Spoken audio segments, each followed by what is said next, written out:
मृत्यु तो केवल एक पड़ाव है पार्थ, केवल एक पड़ाव।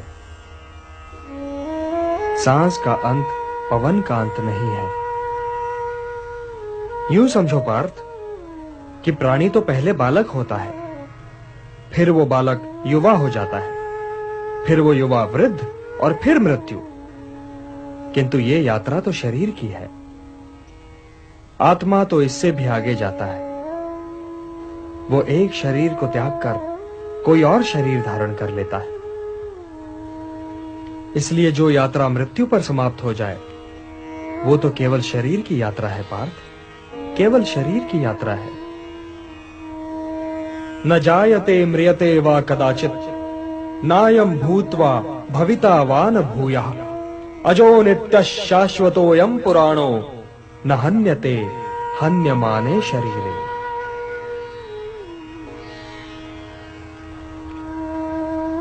आत्मा की यात्रा तो अनंत है पार्थ, और उसकी यात्रा के एक बिंदु पर शरीर पीछे छूट जाता है और यात्री आगे निकल जाता है, और वो बिल्कुल वैसे ही कोई नया शरीर पहन लेता है जैसे हम पुराना वस्त्र उतारकर नया वस्त्र पहन लेते हैं।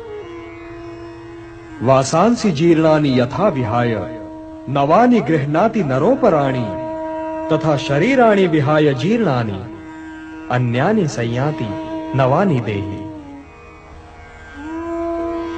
हे पार्थ, विनाश तो आत्मा को छू ही नहीं सकता, तो फिर शोक कैसा?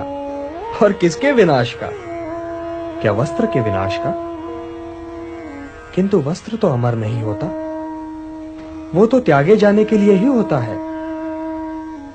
और आत्मा मरता नहीं, कभी नहीं मरता। किंतु वे जो सामने खड़े हैं, वे इस युद्ध के पश्चात सबके सब होंगे ना केशव? सबके सब होंगे ना? ये होना और ना होना क्या है पार्थ? क्योंकि वो समय तो कभी था ही नहीं जब मैं नहीं था, या तुम नहीं थे, या ये सारे लोग नहीं थे। और ना ही वो समय कभी होगा जब मैं नहीं होऊंगा, या तुम नहीं होगे, या ये सारे लोग भी नहीं होंगे।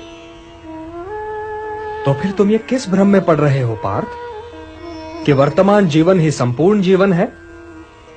वर्तमान जीवन संपूर्ण जीवन नहीं है पार्थ। हम थे भी, हम हैं भी, और हम होंगे भी। अब रहे ये सुख दुख, तो इनका क्या है? ये तो ऋतुओं की भांति हैं, आते जाते रहते हैं।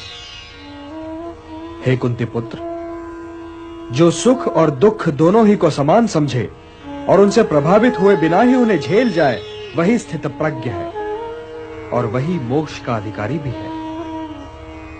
मात्रा स्पर्शास्तु कौन्तेय शीतोष्ण सुख दुख दाह आगमापायिनो नित्यान तान तितिक्षस्व भारत। हे भारत, मारने या मरने की आशंका से मुक्त हो जाओ, क्योंकि मृत्यु तो केवल उसी की हो सकती है ना जिसका जन्म हुआ हो। आत्मा तो कालातीत है, काल से भी परे है पार्थ। जन्म तो जीव का होता है, आत्मा का नहीं। और यदि आत्मा जन्म ही नहीं लेता तो उसकी मृत्यु कैसे हो सकती है? आत्मा तो बस है पार्थ, है। वो काल के दोनों तटों पर भी है और काल की धारा में भी। वो अजन्मा है, नित्य है, सनातन है, अविकारी है, अविनाशी है। इसलिए मारने या मरने के प्रश्न को लेकर चिंतित होना व्यर्थ है पार्थ, व्यर्थ है। मृत्यु तो केवल शरीर की होती है, और उसकी मृत्यु के पश्चात भी आत्मा नहीं मरता, क्योंकि शस्त्र उसे काट नहीं सकता, अग्नि उसे जला नहीं सकती, जल उसे गीला नहीं कर सकता, और वायु उसे सुखा नहीं सकती। नैनम छिन्दन्ति शस्त्राणि नैनम दहति पावकः न चैनम क्लेदयन्त्यापो न शोषयति मारुतः। Download Moj.